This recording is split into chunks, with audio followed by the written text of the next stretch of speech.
There we are. Hey, everyone. Welcome to the Friday live stream. How's everyone today? Good. What's Pretty up? good. What's up, Steve? I just got my vaccine. Your Your booster. booster. No. What? What's Flu. happening? There are more vaccines than just the COVID booster. Flu. Your flu shot. I just got my flu shot. Yep. Time, punk. This is for next year, Bob. This is What do you mean? This is for 2021, 2022 season. About time. It just came out. Yeah, mine got hers like Just 2 dropped. days ago. 2 days ago. I mean, usually I get it in like October or November, even like when the clinics, they have like the hospital has clinics where it's basically just like a cattle call, like everybody goes to get their flu shot. But I was due for my tetanus booster every 10 years. So I was in there, I'm like, hey, can you give me my flu shot too while I'm here? Like, yeah, we got it. So I killed 2 birds with 1 stone. Now I don't have to worry about my flu shot this year. Now, did you know that there's a regular flu shot and there's a The quadrivalent. yes? Yes, I'm aware of that. So there's a low test and a high test. So I guess if you're over 65, you get the high test. Yeah. Flu. So Or if you're a healthcare worker. I hadn't heard about that. So what's the difference?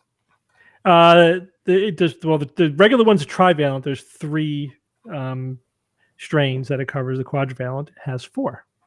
And I think there's also a low dose and a high dose. So I think you might be referring to the low versus high dose. So I usually That's get the just- high dose quadrivalent. Okay, so that's It's literally just a bigger dose. extra stuff, a bigger bolus. So are you saying go get it? Yeah, you can get it right now. It's good to get it very early in the season, obviously, because then you're protected from the beginning. Remember, it takes 2 weeks to take effect. We definitely all need to get our flu shots before we go to Colorado. So now would be a great time to get it. Yeah. All right, I will get it. I'll go So tomorrow. get your flu vaccine. I mean, last year was a pretty flat line for flu because of COVID. Yeah. But still, we can't take it for granted, especially if people are getting vaccinated for COVID and, the protocols will wane as infections do, just in time for flu season. So again, now's a good time to get your flu vaccine. So Steve, do you think Proud of you. will there be a time of year when we're supposed to get like our COVID vaccine? It's not a seasonal thing, so I don't know. The FDA just approved the booster for 65 and older, but not for 16 to 65. Right? Yeah. So then you'll just be whatever schedule you're on. Well, we don't know what the recommendation is going to be for boosters. They're not even recommending one now for 16 to 65. And then, but probably once we, it shakes out like how often you need to get a booster, then it'll just be on your schedule. It won't be on a seasonal schedule. But, the debate is, while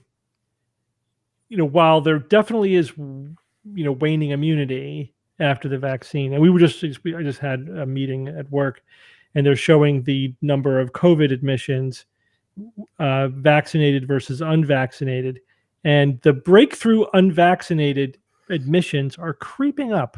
They're definitely creeping up. What do you There's mean a signal there. breakthrough unvaccinated? Breakthrough vaccinated infections. Vaccinated. Breakthrough all right. vaccinated. Yeah, the breakthrough vaccinated versus unvaccinated. That's just coming out. It's still mostly Right. unvaccinated, but what used to be a thin line is now you could see there's a little bit of more breakthrough than there was 6 months ago. So But they're saying that if you're vaccinated, even if you get infected, you're probably not going to get Right. a severe infection. So what are we really preventing with the booster? Getting a mild infection.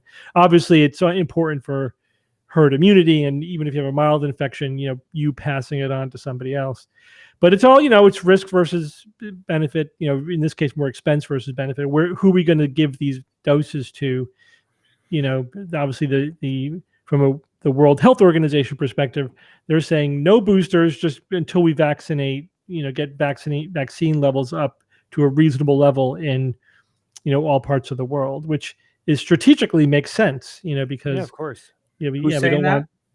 want the World Health Organization. That's their stance. No boosters until we get everybody vaccinated. Well, that's a little silly. I mean, because we could do both. We could do Well, both. but it is a zero-sum game in that there is a finite number of doses coming out of vaccine companies. So it's a matter of where are those doses going to go. It is a zero-sum game for until we have more doses than people who need it. But I do think that we can. I mean, so like the compromise that the FDA came to, all right, we'll give the booster to older people and vulnerable people, but not young, healthy people. So I guess it's good that we can consider ourselves still in the young, healthy population. So there's that. Because we're under 65.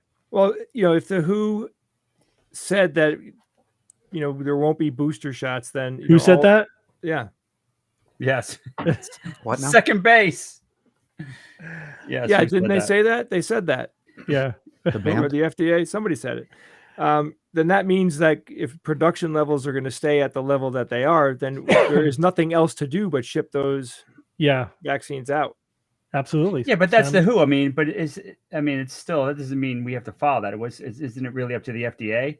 And they're the ones that said 65 and older, right? Yep, that was the FDA. WHO. So did the FDA say specifically 65 and older, yes, 60, younger than 65, no, or no did they booster, not comment? yes. They just said no booster, no but it's- booster. Yeah. But they assessed the data and they made that assessment. Yeah, it's just not necessary, is what they're saying. There's not enough benefit to justify doing another round. But the other thing is, when you think about it, they might say like, well, maybe in 2 months it will be worth it, or in 3 months it will be worth it, and we want to make sure that we're spacing it out optimally. And frankly, if it gets to like 1 year, like an annual booster, that's a lot easier to track and a lot easier to keep in your head. Like, oh yes, every February I need to get my COVID booster, or basically at some point you sync it up with your flu shot, and you just say once a year you get your flu shot and your COVID booster. And again, it's looking increasingly clear that COVID's just going to become like the flu. If you're vaccinated, it's endemic. It's constantly going to be circulating around the world. It's going to be, people are going to get it. 30 to 60,000 people are going to die a year from it, or whatever. And if you're vaccinated, it's not that big a deal. If you're vaccinated, right? That's what it'll be a lot worse than the flu for people who are unvaccinated. Mm-hmm. But if you're vaccinated, it'll just be another flu that you got to deal with. You may get it; it'll suck, but you probably won't die from it. So that's it. It's here forever. Yeah, pretty much. And of course, the one new variant could rewrite the whole script, right? Everything changes with the next variant. That's maddening. So here in the United States, companies that have over 100 employees have to facilitate their employees getting vaccinated. Yeah. Or they have to have a weekly test. Who pays for that weekly test? I think the company has to bear the brunt of that, because if you think about it, it's a smart maneuver because it puts the onus on tens of thousands of companies instead of the government trying to police it, which they can't. There's really no way Well, the how about government to just do that. get out of their way? Like, don't like the states that are saying companies can't mandate it is ridiculous. You know, like Florida and Texas. I think Texas did too. And just get out of their way. If companies want to mandate vaccines for their people, let them. Yeah. You know, they can assess their own. I mean, I think the government, if anything, should be mandating more than companies, not getting in the way of companies who want to protect the health of their workers. Right. Yeah. And so I was talking to, excuse me, I was talking to my brother-in-law, and he's a VP at a company that does, it's a company that essentially helps.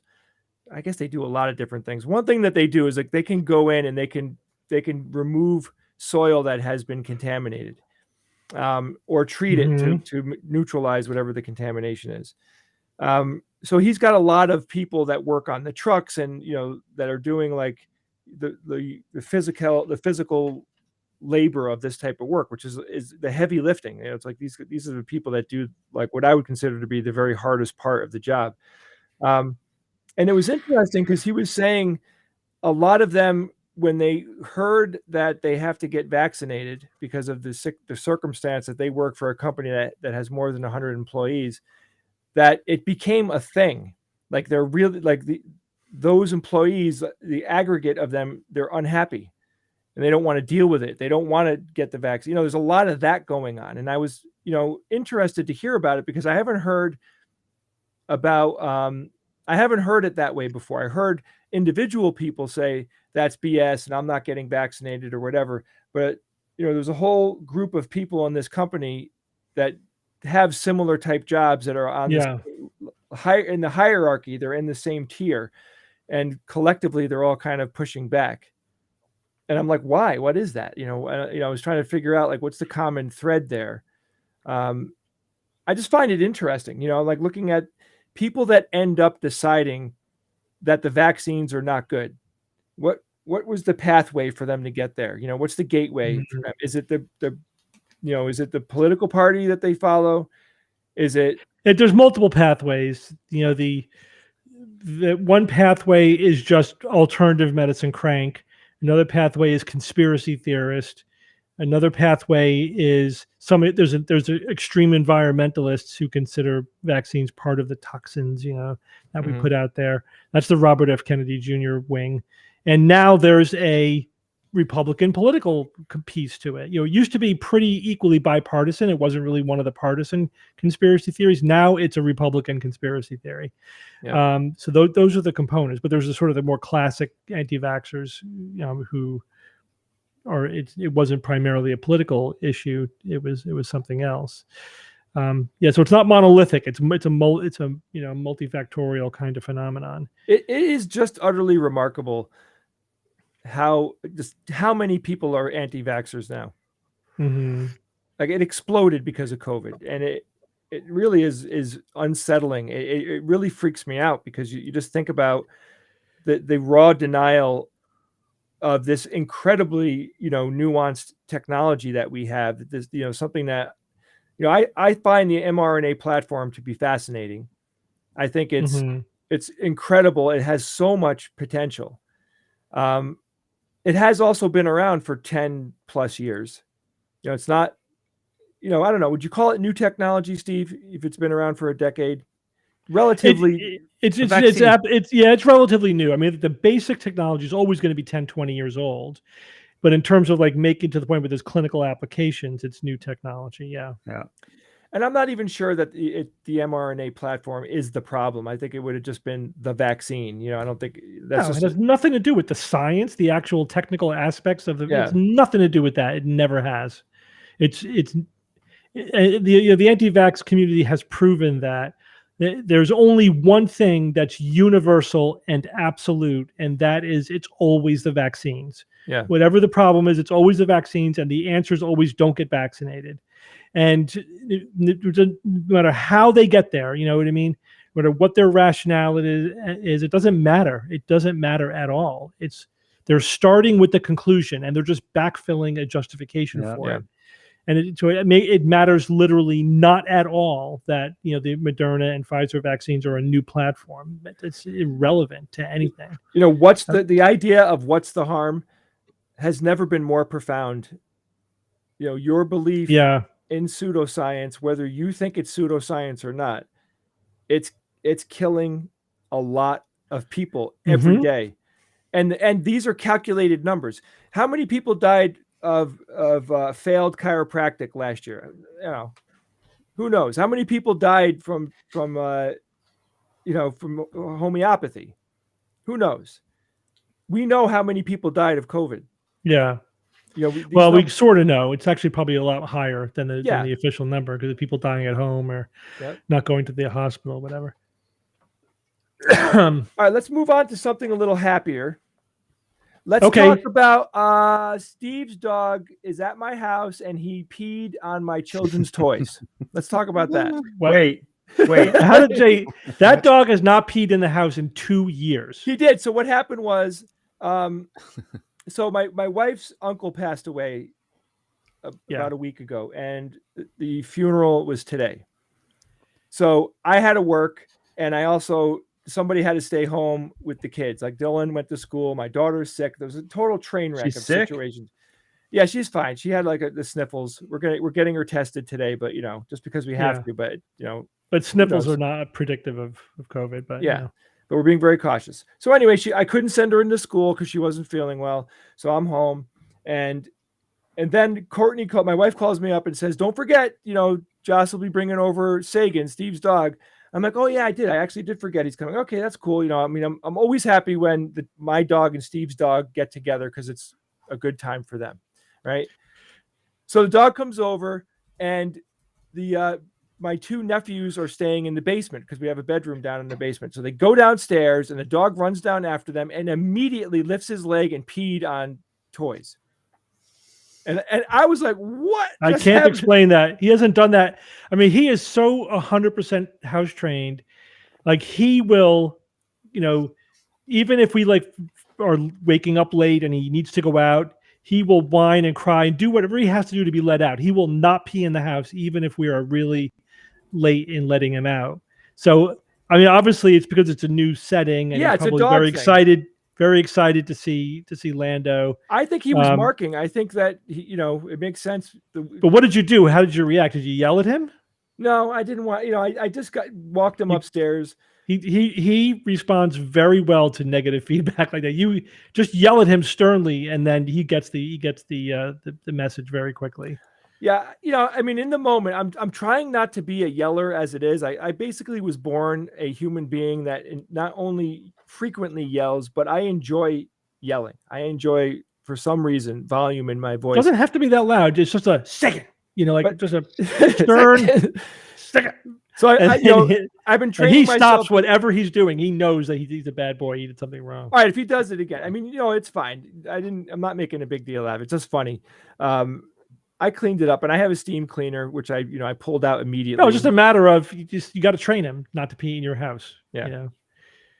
But I am surprised because he's been so perfectly trained from a young age.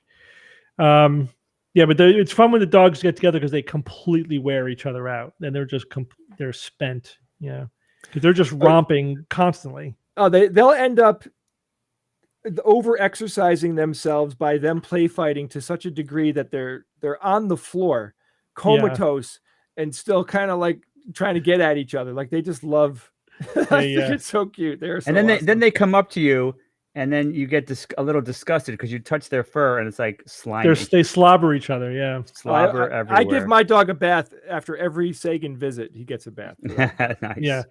All right, guys, you see this right here? I see. You know what this is? You pointing to the chat, or are you pointing to something in your room? Pointing something in my frame. Yeah, the plants. See the plants right here? Those plants. You know what that is? Yes. It's that's sativa. It's basil. None of what you're seeing is basil, but it's more about how I'm growing them. That's my hydroponic herb garden. Oh, hydroponic. It's hydroponic. Yep, it's going very well. This right here, the one on the ad that's leaning over, that's dill. You know what we had last night? We had pasta with like olive oil, little garlic, tomatoes, fresh tomatoes from the garden too, and dill, fresh dill chopped up, and then On pasta? that's it. Yeah, on pasta, and then obviously with Parmesan cheese. It was awesome. It was really good. So, Steve, does the dill, the dill leaves taste like a dill pickle in any way? Is there a connection between those flavors? There is, but the fresh dill doesn't really taste like a dill pickle. I mean, Yeah. maybe you could pick up some of the same overtones there, but the fresh dill really tastes different. It's very good. But I got some growing here. There is basil, but it's just behind you. You can't see it because it's small and it's behind the plants you can't see. There's mint. There is what's the Mexican herb? Cilantro. Cilantro. Thank you. There's a lot of cilantro there. The dill. There is some basil growing in the back, and then there's a couple of things I forget what they are. I have to identify them. Speaking of dill, though, What? Hey, Ian. Though, did you say though? Who was speaking? We were talking about dill. Steve's growing dill. We're talking about dill. All right. Go ahead. Now you completely threw me off. I don't know what I was going to say now. Something to do with the dildo? I don't know. That's why I Oh stopped. my God. I saw a video on Reddit. Did you see that video, No. Bob? Holy Christ. That was maybe. awesome. I got to one? say it now. I mean, this is semi vulgar depending on who you are, but I'm going to go for You it. didn't send it to me? This guy is standing. There's a person Warning. standing at a second story window, and this guy just runs up Garbage. and throws this thing out of his hand, and it goes up to the window, and there's a suction cup, and it sticks to the window, and it's a giant dildo, and it's going like this on the window. And the second it hits the window, you all of a sudden realize what it is, right? You can't tell what it is when it's flying through the air. Yeah. And I watched it 3 times in a row, and every time it hits the window, I start laughing. Because just by the way it's shaking, It was and everything- effective. Yeah, it totally cracks me up. So you should look for that on Reddit. Ian, do you have some videos that Jay sent you to show? I on do. I thing? certainly do, and they are not as vulgar. I hope not. Here's And I didn't approve these.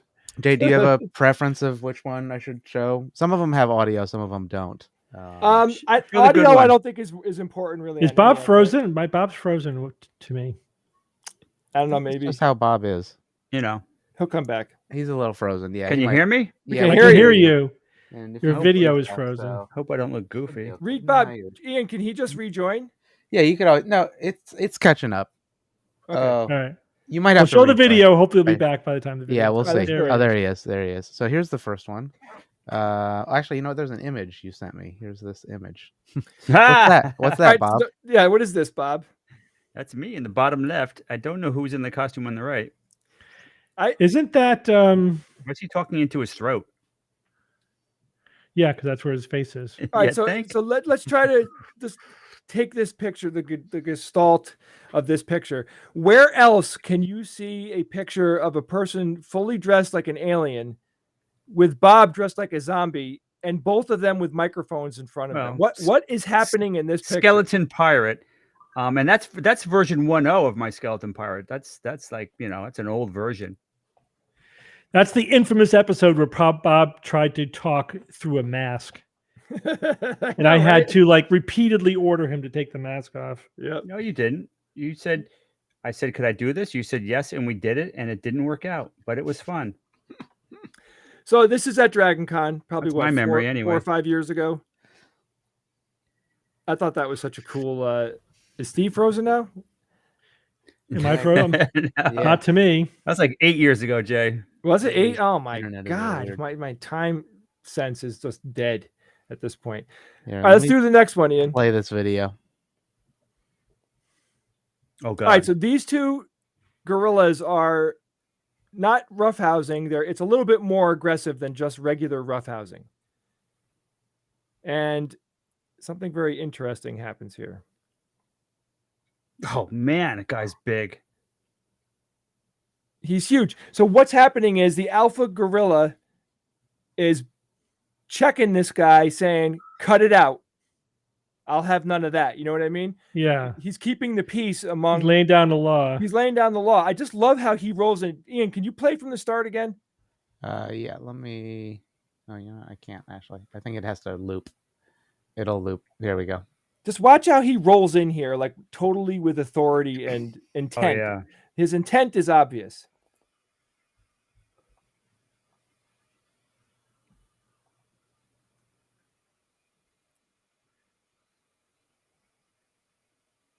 Like a bouncer, you know? Jay, Yeah. so Jay, what did I I say love to it. you, Jay? After you sent that to me, Jay, what did I say to you?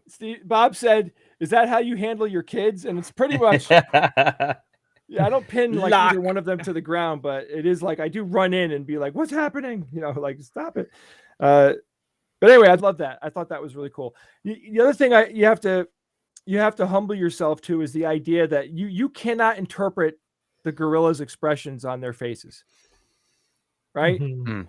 Our human ability to detect facial expressions doesn't really work on them because it looks to me like they're having fun. Well, we don't hear what noises they're making though. That he might have made a noise that was like, "I'm not having fun. I'm in danger. Help me." You know. Yeah. Right. Let's do another one. All right. Do it. Which one? Which one? Which one is it, Jay? Okay, let's see which one it is. Oh yeah, There I we go. sent Jay this. Go ahead, Bob.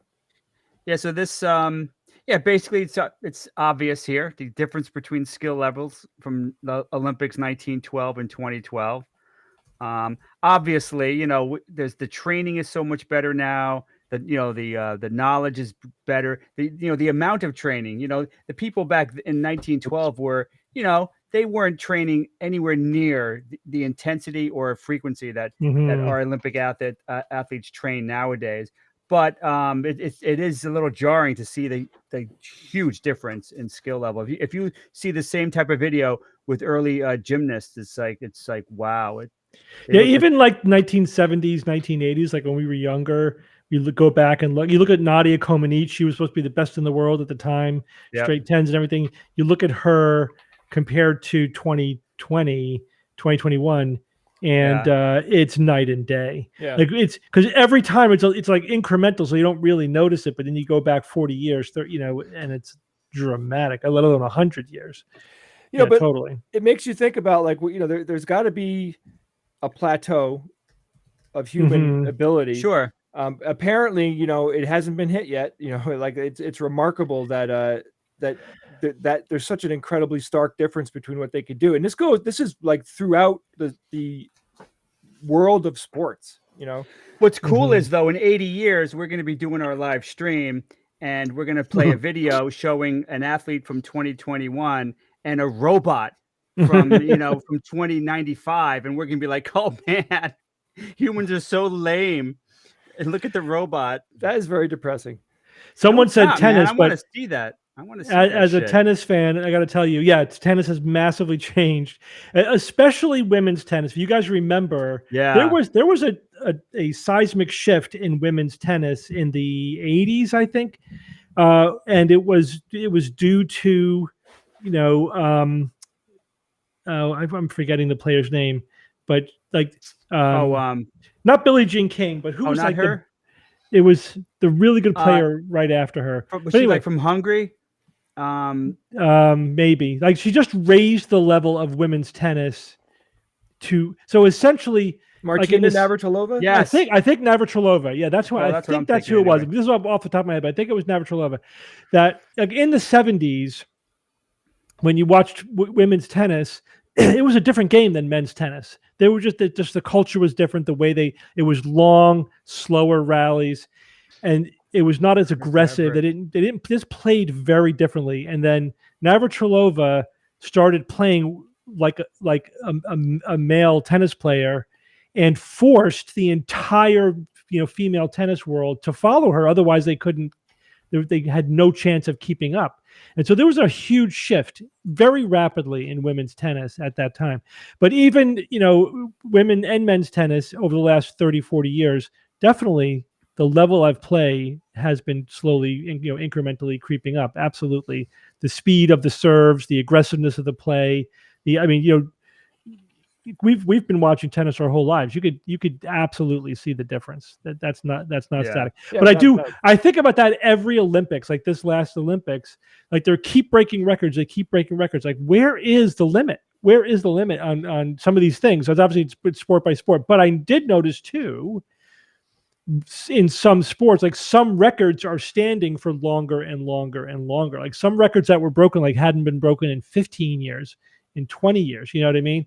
So yeah, and it's inevitable. There's a right wall of human performance that we're approaching, and it reminds me of a fantastic short story I read that was I know what you mean. that involved that. It actually was about that, and it was at a point. It was probably I don't know, maybe 100 years in the future, and there was a a sprinter, an athlete who was, they had pure Olympics in this story. You are an unadulterated human. They had humans that had adapted themselves to be like literally flying birds and other animals, but this was a pure human sport. You could not sully yourself with any drug or any enhancement, and they have lots of enhancements available.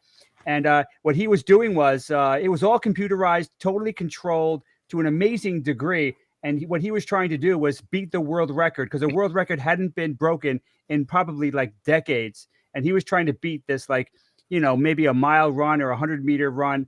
He was trying to beat it by just like, 100th of a second. It hadn't been done in many, many years, many decades.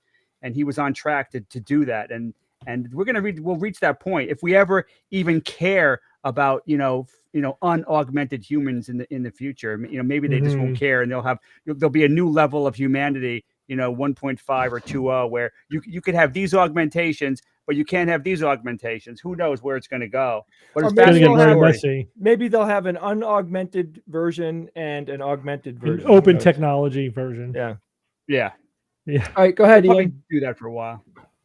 Okay, so here's another video. Actually, you know what? That one, there it is.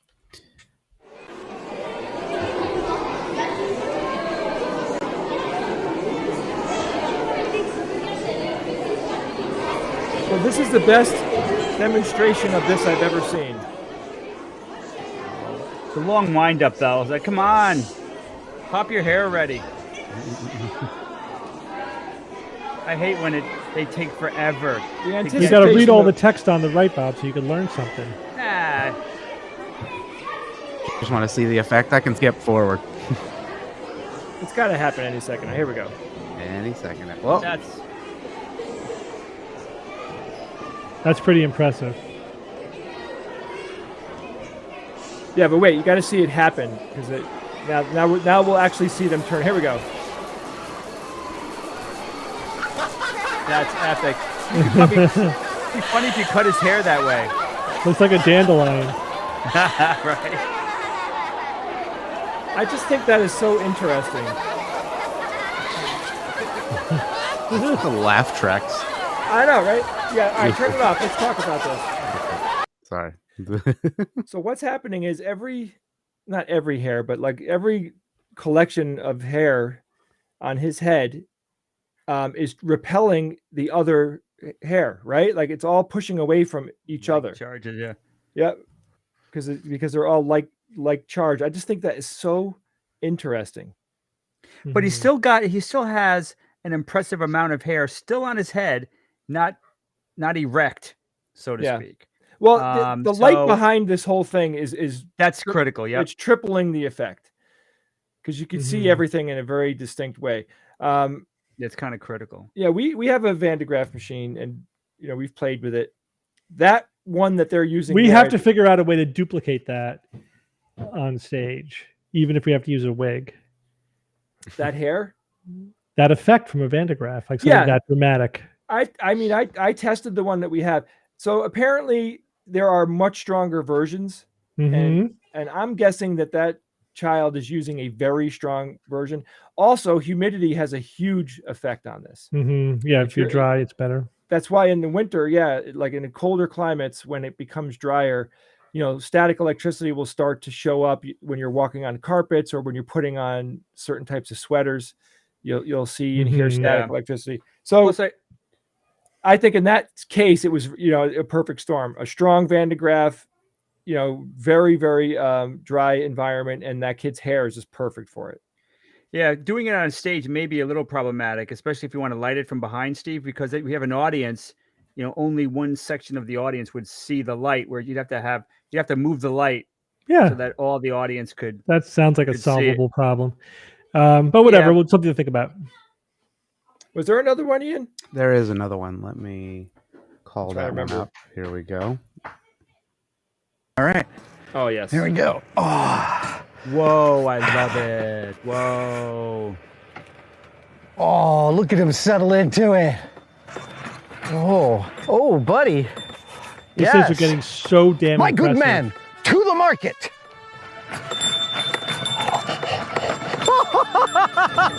That's great. This is amazing. That's fantastic. I like to see like That's it. 3 of them. I wanted to show that just because Huskies. like that legit is like just a part of our future. That is, we are Mhm. going to see, biped and quadruped robots walking around in our world Mhm. soon. Taking Soon. too damn long. Too damn long. Have you Because- seen some of the latest video from Boston Dynamics? Of course. Like with the dancing robots doing backflips. Parkour, yeah. I mean, oh, just amazing. If you watch the extended video, they show all the gaffes, like everything that. Yeah, failed. I saw that. Yeah. It's not like they just cut them loose and they get out there and they do it. I mean, there's a lot of. There was a training, Yeah. component to it. Yeah, I wonder how much though is training where like, okay, they got this now, or it's like, yeah, they could do it, 2 out of 5 times, but they can't quite. I guess it depends how far you're pushing them beyond their, to the edge of their ability. But I mean, yeah, I'm thinking about the Olympics again. Imagine a gymnastics robot in 50 years doing quintuple, septuple flips that no human could do. I'd love to see that. People are going to be, it's already here. People are working alongside robots today, but we're going to be working alongside, more robots that are more human or animal-like, right? They're going to be moving around independently. They're going to be doing like their quote unquote their own thing, right? They're going to be more autonomous, and as battery technology improves, the amount of time that they could be in the field increases. I just find it fascinating. Like we're seeing robotics really come into its own now. But my God, imagine, 30, 40, 50 years from now, it's going to be the world will be very different. I wonder if it's going to become a problem. Like, imagine if robots are everywhere, like pretty much every version of the future imagines. And like, how possible would it be to hack into them for nefarious reasons? You could make a city grind to a halt if you manage to somehow, hack into a lot of robots and have them run haywire. Of course. I mean, how much of a vulnerability is that going to be? There's got to be so many layers of safety built in, Yeah. If you try to hack into it, it shuts down, I guess, you would want to be able to communicate with the machine remotely. Mm-hmm. You probably wouldn't want them to have to go plug into a terminal to talk to them. So I would imagine, that there is going to be communication, RF communication. But who knows, man? I'm glad it's not my problem, because that's a big one. The control of the robots in some cases will probably be centralized, so you couldn't hack an individual robot or but you hack the central computer. How you control all of them, right? But then that central computer would have to be super protected. It'd probably be easier to protect one than to protect 100 or 1,000. Who knows? But worse than that, though, imagine when you've got computer components in your head and you get hacked. Like Ghost in the Machine is filled with that, and that's like whoo-hoo. Download your latest security updates, please. But let's so we have to stop tonight. Wait, I want to show you something. Hold on, let's see if this plays. Okay. Oh, it doesn't play as a GIF. I gotta pull. Anyway, this is Michael Reeves. He's a popular YouTuber. He made a dog pissing machine out of the robot.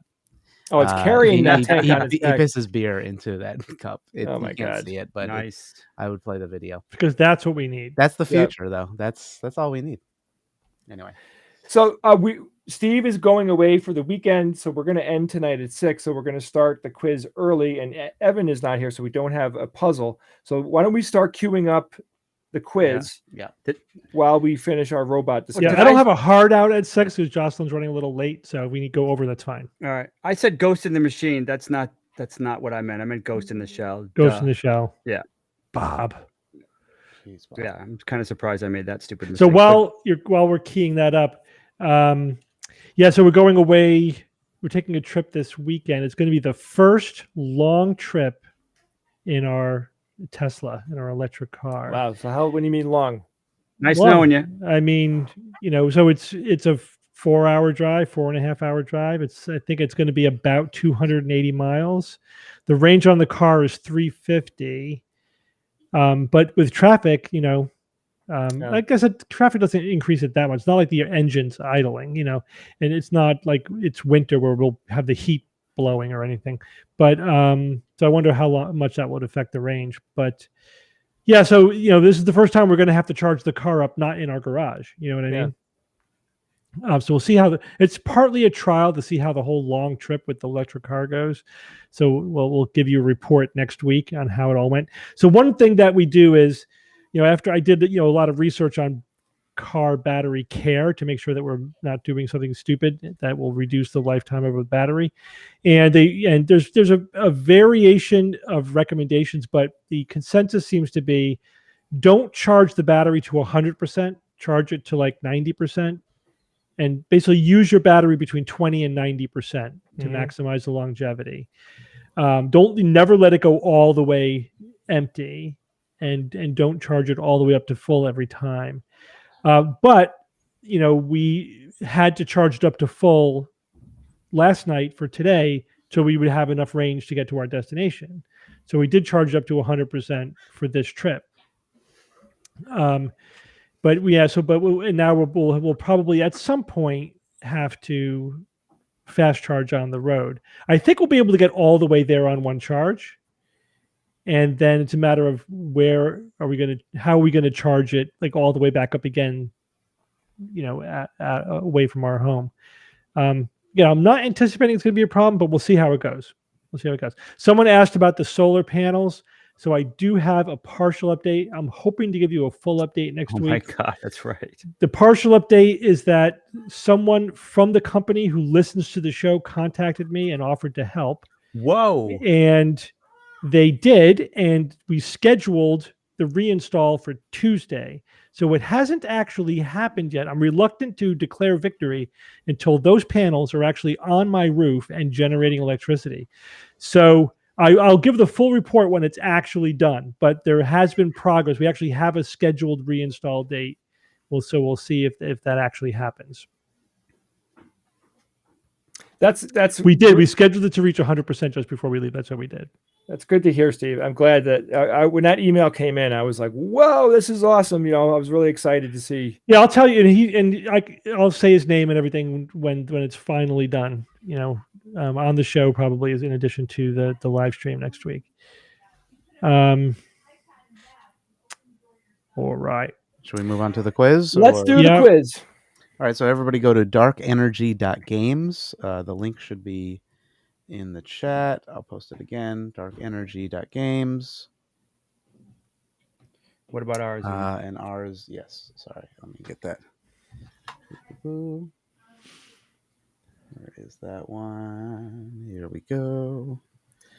This one. And I will send it in our super private chat that nobody knows about. There we go. So someone said fast charging ages the battery. I did a huge amount of research on that.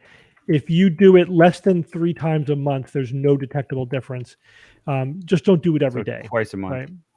Yeah. So what they considered to do like frequently fast charging it was more than 3 times per month. And that did degrade the battery. It's not massive. It just, you could see it goes down faster than if you never do it. But if you're doing it occasionally, not routinely, it's not detectable effect on the battery. I think we have a couple questions lined up. Somebody was asking about the Chinese space station. If you guys talked about it. You mean the proposed massive one that they talked about? Yeah, the massive one. Yeah, we talked about it on the show, didn't we? Last week? Yeah, we did. Yeah. The live stream or the...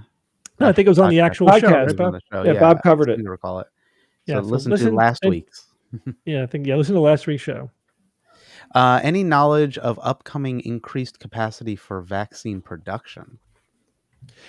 I haven't heard about that. I mean, I think they, you know, you would have to, like, at some point you have to like build a new factory. You know what I mean? Like once you retool everything so you're making the vaccine with the infrastructure you have, then if you want to increase production, you have to like actually increase your infrastructure, and that takes time and a massive investment.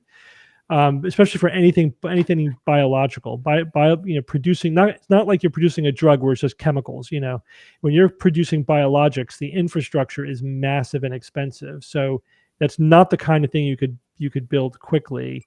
And I'm also sure they don't want to build a lot of capacity that they're not going to need after this year. You know what I mean? So I'm sure they're calculating what the capacity they need to maximize, production without wasting a lot of investment. I think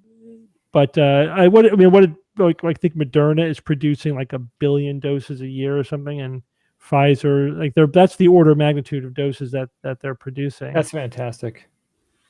But it's still not enough. There's almost 8 billion people in the world, so it's a lot of doses for those companies, but it's not enough to like get the world vaccinated in a year. It's still going to take several years to get the world vaccinated, even with all the other vaccines out there.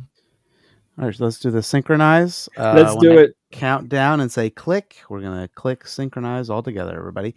Here we go. In 5, 4, 3, 2, 1, click. 0 seconds we go. behind. You got the timing correct. Very good. I have to wait just a split second after you Yeah. say click in order to not get ahead of you. Yep. I kind of do like a click. Yeah. I'm a little slow on it. All right, we have a couple other questions. Live stream question: what do you guys think about trying to retire the term conspiracy theory in favor of conspiracy fantasy, or conspiracy myth, or conspiracy ideology? I noticed a German public news provider doing just that, and liked how it takes away the inappropriate air of legitimacy. I love it. I think it's a great idea. Yeah, it's a fine idea. It's hard to by fiat to engineer a change in how people use language. Yeah. It's like, good luck with that. We're all for it. It's like, idea. let's not talk about herd immunity, because people think that herd is like animals. Let's Community talk about immunity. Community immunity. Oh yeah, I'm No all one's for saying it. it. But you just forget about it. You just can't get it to happen. But it starts somewhere. Like we might as well be a part of the change. But it may end somewhere too. That's the problem. Yeah, I like the idea a lot, just because, we're repurposing the words. We're not letting them use the word theory, because they don't know. The thing, We don't know I anything. mean, I hear what you're saying. Although the idea is it's that conspiracy thinking, which is what I tend to use, is a sort of a logical framework that people use. It's not just that it's a hoax or it's nonsense. It's that it's specifically his way of thinking about something. And that's kind of what the term theory is supposed to capture. But I agree, theory is kind of a positive word, and it doesn't deserve to really be a theory. It is more of a. I haven't heard any word that I really like though, but there's probably some word in there that would capture what it is. Somebody suggested that they say conspiracy nonsense, which but again, it doesn't quite capture it is nonsense, but it's better than theory. And the other thing is, if it's like so blatantly derogatory, it's not going to get accepted by the other side. And Brights. How about brights? Yeah, right. The best term would be one that really captures what it is without giving it any false legitimacy, but not in such an obviously negative way that you're going to get pushback. And there are cases where, like I use terms that I think are perfectly legitimate, like science denial or denialism. Yep. And that just turns into a fight about the word denialism and denial. That's it. Then when you're talking with the other side, now all you're fighting about is calling it science denial. I still do it, but that's what happens. Yeah, but I hate hearing like climate change skeptic. That really Oh, that's pisses me off. it deserves to be pushed. Using the term skeptic to refer to science the denial worst. is bullshit. That That is yeah, bullshit. that we got to shut that down whenever we encounter it. All right, let's go, Ian. Okay, and here we go. If everybody's ready, There we go. and away Away we go. we go. What causes an incandescent traditional bulb to light up? Radiant energy, nuclear energy, thermal energy, chemical energy. I was thinking about you, Steve, when I was making these quiz questions. Good. I'm like, I got to be careful. Good. See, my pedantry worked. It does. We're almost there. I am certain that you and Bob got it right. Yes, you're lucky. I would have Yeah. complained. Yeah, I Yep, mean, I good. wanted to ask you guys though, like the thermal energy is correct, but radiant energy almost That's- seems correct too, right? Almost, yeah, almost. I'm trying to think of a good way to describe it. The light is produced by thermal energy, not radiant energy. That's the Radiant answer. energy is energy that's transferred by electromagnetic radiation, such as light, X-rays, gamma rays, and thermal Yeah. radiation. So it's not. Yeah, It's not a perfect wrong answer because you could make Yeah. a reasonable argument that it okay. is Next correct. one. What is Gregor Mendel known to be the father of? Robotics, genetics, the battery, osmosis. Notice it's the battery. The only one. Batteries are What is the freaking answer? amazing if you think about it. And the answer is genetics. Genetics. Mhm. Yeah. With the P's and everything. That's Yes. like a great classic example of a scientific discovery that got forgotten and had to be rediscovered. Ugh, It's yep. like, oh, somebody figured all this out already. All right, next question coming up. And the next question is, in which year did the first space shuttle launch? 1978, 1981, 1983, 1986.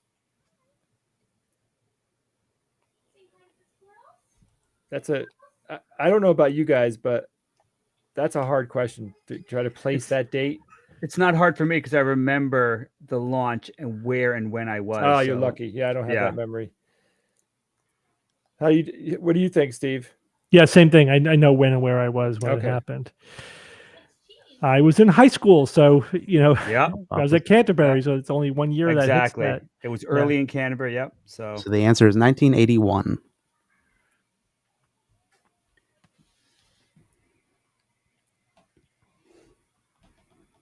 good year. I What do happened remember. I remember exactly where I was when the shuttle blew up. That You stuck think in my you head. do. Me too. I know I do. Those are called flashbulb memories. They're notoriously unreliable. Yeah, but for the details, I mean, if he How about says he was next if he was question? somewhere, Next question. Next question. I How many believe it. feet can a porcupine throw its quills? There is no answer on this one, Jay. Are you kidding me? No, you can't submit it without giving an answer. Well, it's I see The blank. answers four are there. answers. Answers are 0, 2, 4, or 8. Oh, Oh interesting. yeah, I guess there's no units. It doesn't Or show how many feet? for How me. many feet? There we go. Oh, It's in the question. Well, it doesn't show for me. That's interesting. So Oh, that's 0, weird. 2, 4, and 8. Yeah. So the answer is Jay. Read it. Oh, 0. The answer is 0. Zero. Porcupines cannot throw their quills. Right. Cartoons are the reason why people think they Trixie. can. Yeah. It might they be just So, puff them up so that if you come near them, the real technology in the quills or the barbs, not only are they hard to pull out, they will work their way into your body. yep. Just by you moving around and then puncture your internal organs and kill you. And then you die. It might be that you wrote 0, Jay. We have to tell Frank. It might be a Okay. bug. Anyway, Right. between which two planets does the asteroid belt lie? Uranus and Neptune, Saturn and Uranus, Mars and Jupiter, Jupiter and Saturn. I'm assuming you mean the primary asteroid yes, belt. you got to Yeah. make Of that course. assumption based Of on the course. answers. Of course. There's no of course, Jay. You got to be explicit. Explicit. It's like, let's talk about this, okay? How much time do you actually think I have? Let's talk about that. All right. So the answer is clearly Mars and Jupiter. I was talking about that particular belt of asteroids. Mhm. Do you guys think that we will be going to that asteroid belt and pulling asteroids out and mining them and bringing them back? Or I mean, I think we'll mine Yeah. them where they are. Yeah. We need belters. Yeah, I mean, Jay, there's some asteroids out there that could, have quintillions of dollars worth of Yeah. resources. Like a solid platinum. There we go. All right, That's let's stop amazing. that one and see what the results are. Here we go. How cool would it be, Ooh. guys, if you give someone a present and you're like, that metal is not from Earth? That would be awesome. That would be awesome. Yeah, I would enjoy that present. Sorry to cut you off, Ian. No, that's good. If you check out the scores, everybody, a lot of hundreds. Yeah. 5 out of 5s, 4 out of 5s, pretty good. Good spread. Good spread. Good spread. SGU did 86.67% correct. That's pretty good. That's pretty good. Yeah, so looking at the thermal versus radiant energy, most people, almost 70%, picked thermal energy. Yeah, that's what I looked at too first. And I as I was picking the other answers, I wanted one of them to be tricky. I wanted it to be hard. Mhm. But I did look up, multiple sources. Nobody said anything but thermal energy, so I couldn't find a false positive. Well, it's a question of how you word it. What causes it to light up? It's a technically ambiguous question. You know what I mean? Because it's both. When you have it heats up with thermal energy, and then which causes it to become radiant, to literally become incandescent, and that's what you're seeing is the radiant energy. But it gets there. So it's always so some of your questions are ambiguous about proximal cause and ultimate cause. You know what I mean? I will work on that. So interesting thing here is that I guess the zero answer, it didn't register in the results here. Yeah, in the input field, it probably was like 0. Might have to type out ZERO. Yeah. I guess. All right, I got to check. I got to see what I entered. But interestingly, the majority of the answers, I guess, no, this can't be right, Ian. I guess most people pick 0. And it's just not showing because the next highest answer was 8 feet. Right. You guys saw 0. Yeah, I did. I saw the number 0. Yeah. Right. Yeah. So it's probably the back end. Yeah, but most of you guys did great tonight. This is good. I think next week I'll go back to. I'll do another pseudoscience one where you have to guess the pseudoscience. Yeah, those are always good. Yeah, 0 causes a JavaScript error. Thank you. The null answer. Well, you got a code for that. I will tell Frank. More questions? Yeah. So maybe a political one. What's behind Trump's conversion to vaccines? Did he genuinely convert, or did he genuinely start caring about the health of his voters? Neither of those, I think, are correct. I mean, who knows what's going on in that flawed head of his? But my assumption was, I think the most parsimonious answer is that during the pandemic, Trump was trying to minimize the pandemic any way he could. Right. And one way to minimize it was saying it's not that bad, or not that many people have it. The numbers are being exaggerated. And we know that for a fact. We know that for a fact that he was deliberately trying to minimize it. But another way that he was trying to minimize it was saying we can treat it, we can prevent it. So that's when he pushed hydrochloroquine. Yeah, nothing to see here. So he was looking for an off ramp from the pandemic, and he said, "All right, hey, I just signed a bill to pay, to give money to research a vaccine. So that's it. The vaccine's going to cure it." It's just all part of this bigger narrative that the pandemic itself is not that big a deal. And so, he doesn't care about the details. It's all about just the purpose, the big story. Yeah, I mean, at one point he literally lost interest in this. Like he just stopped talking about it. Like we're in the middle of arguably the worst thing. I don't know, one of, if not the worst thing that's ever happened to our country, and he just got tired of it and just didn't want to engage Yeah. with it anymore. So I And there were companies who said, like, they went to the administration, like, hey, we can, help you distribute the vaccine. Here's the resources that we have. And they just never heard back from them. Like, there was no coordination whatsoever. The vaccine was just languishing. I mean, he approved the FDA's plan for Operation Warp Speed. So fine, he gets whatever minimal credit he gets for not getting in the way of that. But he did nothing administratively. Like, and that's so his MO. Like, doing the hard work of looking at coordinating something and getting down into the details or anything. That's not at all. Yeah. And so it didn't get done. By that point, 4 years into his administration, it was staffed mainly with charlatans, cranks, and con artists. Like, there was the competent people had long left that sinking ship. And so there was just nobody around to do something basic like distribute a vaccine. And of course, you saw a dramatic difference when actual adults got into the administration. So this person, Thomas, in the chat said, have we commented on Joe Rogan taking ivermectin? Yeah, we did last week. Answer is absolutely. We did a huge discussion on him last week. Ian and I are about to post that portion of the show by itself on our YouTube channel. I would love to know if Joe Rogan watches that, just to satisfy my need for him to be essentially called stupid to his face. He doesn't care. That's just, to him, that's just a badge of honor. He's just making money. I know. Yeah, we talked about him. The guy's a menace. What else you got? So pasta with fresh dill, I recommended. It was good. I will do that. There you go. What do you got, Ian? Let's see. I'm wondering how Steve is doing with his composting.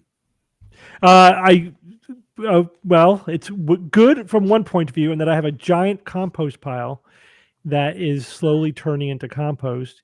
But the problem I'm having logistically is, at what point do I stop putting stuff in it so that I could then use it to put in my garden? Yeah. So I just keep putting stuff in it for now.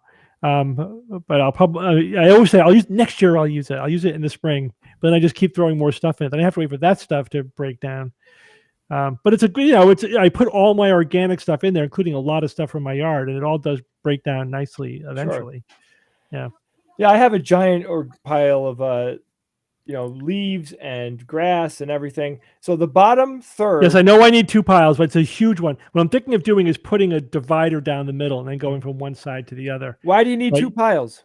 So that you can, when you start putting new stuff in the new pile, and let the old pile mature so that you could use it. And then I just need to, at some point I need to get to Home Depot. This has been on my list of things to do for months, and just get a piece of wood that I could put down the middle to make it into 2, because it's big enough. It's very easy to divide into 2 halves, and then I'll rotate. That's the plan. Yeah, mine is embarrassingly big, like huge. But don't forget, I have trees falling down in my yard apparently every couple of weeks. So Yeah. Another question, please. Actually, that's pretty much the majority of the questions, and I know you had to go by 6, right? Or do you want to keep on? Yeah, not a hard out, because again, my wife's running late. She had to pick up my daughter at college, and then we're going. So I'm not. Yes, under pressure. There were some questions about mask efficacy now with like the new variants I saw in the chat. I'm not sure if they're Yeah. So, there's a huge gray zone with masks because of the quality of the mask and how people are using them. And so it always asks, it depends on, it's a good way to demonstrate the difference between efficacy and effectiveness. Efficacy is how well does something, some specific intervention work in a highly controlled situation. So we could say that masks that are that are properly thick and that are worn properly and consistently are efficacious. They reduce your risk of catching or giving COVID. However, the other question is, how effective are they? How effective is it to tell people to wear masks? If people don't wear the mask, then the mask could be efficacious but not effective. Does that make sense? Mm-hmm. It works if people used it, but if people don't use it, it's not effective. So that's where the gray zone is. But I think what the answer is, if you want to protect yourself, then get a high quality mask, which honestly, with the Delta variant, you should be wearing either a KN95 or an N95. The difference is subtle. The N95s are medical certified, and the strap goes around the back of your head. The KN95, the strap goes around your ear, and they're not medically certified, but they're basically the same as long as you're getting a real one and not a fake one off the internet. So you just got to make sure you're getting it from a reputable source. So I just did this. The KN95s, they're wonderful. Yeah, I got my kids wearing them at school. It's got to be tight. That's the thing. It's got to be tight around your face. So you actually should feel that your breath is going through the mask, not squirting out the sides. And you got to be very, very consistent with it. You can't be going in your mask or taking it off to yell at somebody across the room, whatever. Anytime you violate protocol, that's it. The efficacy goes to hell. Keep this in mind. You don't know how good a whatever 95K or N95 mask. It's N95 or KN95. KN95, right. You don't know how good they are until you try one. When I first put one on, I'm like, oh, this is a mask. The shit that I've been wearing the last year and a half wasn't doing what this mask is doing. But a good cloth mask that either has a filter in it or has 3 layers and is nice and thick will keep you from spraying your spit all over everybody else. Sure. So it's not going to protect you as much. It will a little bit, but it's not going to do as much to protect you, but it will protect other people. And of course, if everyone's wearing a mask, then everyone's protected. So then again, it absolutely works. And then in between these two is a hospital grade mask, like an actual surgical mask. And those are very fine, and they filter out much more. So those are more effective than a cloth mask, not quite as effective as an N95 or KN95. But again, you got to use it properly. Now you could double mask, and that's a way to get to like a good thorough mask. But if you double mask with a KN95 or N95, the N95 mask goes underneath because the seal it's all about the seal. Then you can put your sexy cloth mask over that if you want it for aesthetics or just an extra layer of protection. Or your creepy mask. Yeah, like I said, for aesthetics. And can I make a recommendation? If you have children going to school, get them the KN95 kids size masks. My kids are wearing them. We give them one a day. They cost $1 each. Yeah. So you can get boxes of 50 of them, on Amazon. Yeah. They're being mass produced and they're widely available now. So they're comfortable. I like them. Yeah, I like them too. They hold up. You feel protected. I'll tell you that much. The other ones, and they're good for glasses. If you have glasses, they work better. Because you can really pinch the nose well, so it's not going up under your eyes. Yeah, spend the money, guys. It's worth it. There are a couple questions about vaccines and whether or not they are the vaccines currently are implemented in such a way that they take into account the new variants, and in the future, if that's going to happen. Well, I mean, months ago, Moderna said that they're reformulating their mRNA vaccine for the new variants. So I don't know where that is in the pipeline, but they are doing that. They're not available yet. So the boosters or the additional shots, any vaccines that are getting distributed now are the original vaccines, which were targeted against the original variant. But they still cover all the new variants. They cover the Delta variant. So maybe not quite as well. There is, it's not, but it's not what we would call, a vaccine evasion. They're not getting around the vaccine. They're just not quite as effective in terms of if you're looking at contracting COVID, they're still almost 100% effective in terms of preventing severe COVID. So the vaccines completely prevent, or near completely prevent like hospitalizations and death from COVID, even of the Delta variant. Now there's the Mu variant, which we talked about on the show too. The Mu variant is a Mu. Is it Mu or Mu? Mu. Are you sure? But it's Muon, not Muon. Somebody? I think that's true. For at least the Muon is true. Muon. I have everybody call it the Mu variant, but I'm not sure. Mu. That's not what your mother said last night. I just watched that. So the Mu variant is a little, it does evade the vaccine a little bit. Again, it's still mostly covered by the vaccine, but it can spread more easily among the vaccinated than the Delta variant. We're still keeping an eye on it, but it doesn't seem, but it's being outcompeted by the Delta variant still. It's not spreading. No. So, and that's something that happens, with these new variants arise with mutations. It's not like every mutation gives the virus a suite of all more deadly aspects. Like it could be more deadly in some ways, less in others.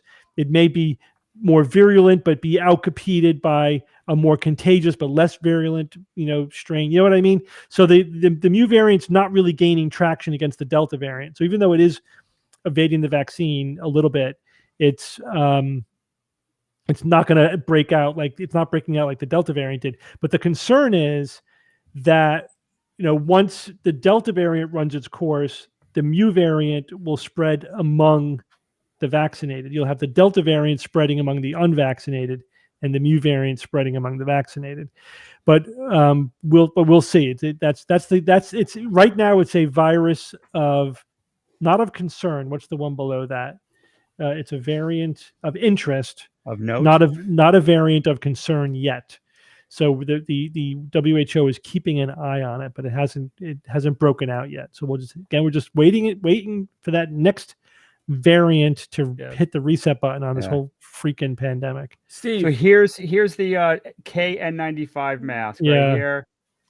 It's they're wonderful. You can just tell that they do a great job of making a seal. You could tell the seal is epic. Yeah, better than any mask I've had. Steve, our friend Charlie. Go ahead. One second. Our friend Charlie asked in the chat, what's a good mask to wear if you have a beard? shave. Yeah, I know. That's what I told him. I mean, I hate to say it. That's why so many people are doing the mustache thing during the pandemic, because you could do that. But yeah, you can't get a good seal around your beard. What if you sew filters into your beard? Mm-hmm. Mm-hmm. I haven't seen anyone pull it off. Let me just put it that way. Ian and I will work on it on Monday. I just do a whole plastic bag around the head. Yeah, rubber band. Yeah, rubber band. Diving helmet kind of approach. Yeah. Totally. Ian, what were you going to say? I was just going to say, I want to say thanks to everybody for the super chats. We just got one from T-Types. Well, if you know Sam Cedar, then shout out to Sam Cedar and see if we can get Steve on there. But that'd be great. Somebody said they want you on the Majority Report. What's that? It's a very popular. Better. podcast. It's a little bit better than I accept every invitation I've ever gotten to be anywhere. So just really, that's fine. I usually don't invite myself onto other people's shows, though. Yeah, It's a little weird. That's my job. That's like when people say you should go on this show. It's like you should be telling them that. You should be telling them to invite me on. So you can't tell me to go on their show. But Steve, I could, as your representative, ask. I mean, we get people emailing us every day. You could be doing your job and shopping me around, Jay. Yes, we could direct him to the website we were supposed to make. That's right. That's right. I will blame the entire thing on my lack of good Steve Novella headshots. Yeah, there's that. So we will be posting up that video, the Joe Rogan video with me losing my crap last week. I really got angry. That'll be up by tomorrow. And we'd like to thank you guys for another fun live stream. We have been talking about what to do with this live stream.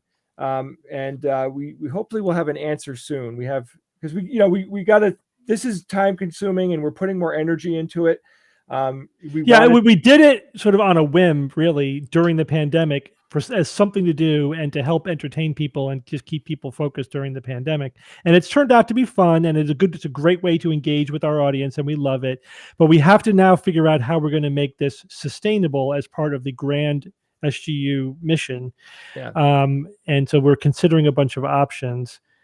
So, for example, I'll just say it. We are considering whether or not we should do the live stream for patrons only, patrons plus members. Because we need to. Everything we do has got to be moving the ball forward. You know what I mean? But also like at the lowest level, not at the premium level. If you're at any level, you could watch the live stream. But we haven't made any decisions. We're just considering. Another idea that Ian had, which I really like, since we're talking about it, is that we give extra time before 5 o'clock. Like, let's say we come in at 4:30 and we cover something and then start the regular live stream at 5. We just don't know yet. And if you guys Yeah, that's have, not a bad idea. We have like the Yeah. first half hour is patrons kinda like only, that. and then general audience for the second half. so Yeah, that's a good option. guys, why don't you do this? If you have an opinion about this, email us at info@theskepticsguide.org. Put live stream as the subject, something like that, so we can identify it, and tell us what you think. I still like the idea of having some free live stream go out, but upping the ante for patrons if they want more content or whatever. We could answer questions. Just tell us what you think, because we're trying to figure out what to do here. We don't want to leave anybody angry at us, whatever. But this is this. Well, I mean, time- just to get real, I mean, years ago, what we promised the internet, right? We promised our audience is that we will produce the primary show, the Skeptic's Guide to the Universe podcast, a weekly science podcast. We will always make that available for free. We didn't promise we wouldn't put ads in it. We didn't promise that we wouldn't charge for any other content, just that the podcast itself would always be available for free. And, Yeah, it has we been. will not go back on that. We will adhere to that promise. But everything else is fair game. And again, it's just got to be part of keeping the lights on, And also, like, for example, like, none of us get any compensation for this at all. And it's hard to ask people to do stuff without compensation. Even though they're my brothers, I can kind of strong arm them. It's not fair just because they're my brothers that I ask them, hey guys, here's an extra 2 hours of work a week for nothing. You know what I mean? It's like, so we gotta keep it real. You're totally right. Now, I came up with a really good idea just now while I was listening to you, Steve. Why don't all of you make us a live stream and we'll watch it? I would love that. I would tune into that. That's a I mean, look, we it's a lot enjoy of doing windows. it. We enjoy Yeah. doing it, but what's been happening is we have all been talking about how to make it better, and I'm seeing us do the thing that the novellas do and the Callanans do, is that we try to make the production better, and we're already like spinning plates and coming up with bits, and like this whole thing about showing all this stuff that me and Bob look up on Reddit every week. One of us came up with that idea, and it's a great idea, but everything takes, so now Bob and I are spending even more time trying to find, you know what I mean? Like, we just put energy into it because Yeah, we we always say, that's the thing. We put more and more time into it. Then we're like, oh, how are we going to keep this going? Yeah, I got Halloween shit to do, man. All right, so we love We all you got guys. shit to do. Don't forget about the show tomorrow. If you want to support us, you can go to patreon.com/Skeptics Guide. Be safe, wear a mask, buy your kids K95s, buy your spouse the adult size, spend the money. It's worth it. And we'll see you next week. Take care, everyone. Man, baby. Thanks, Ian. All righty. See you later. Thanks, I'll hit guys. that ending. Bye-bye.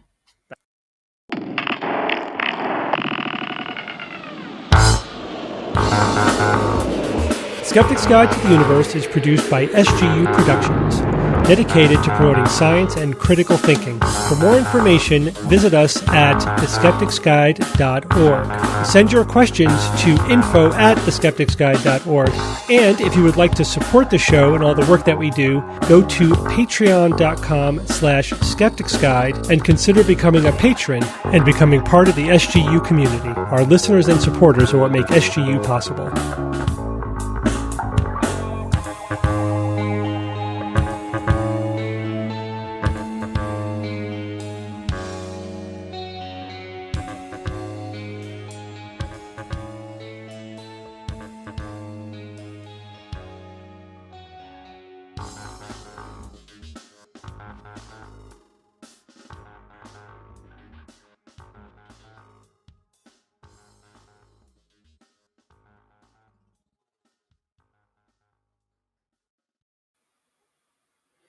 Yes, and a happy watermelon to you.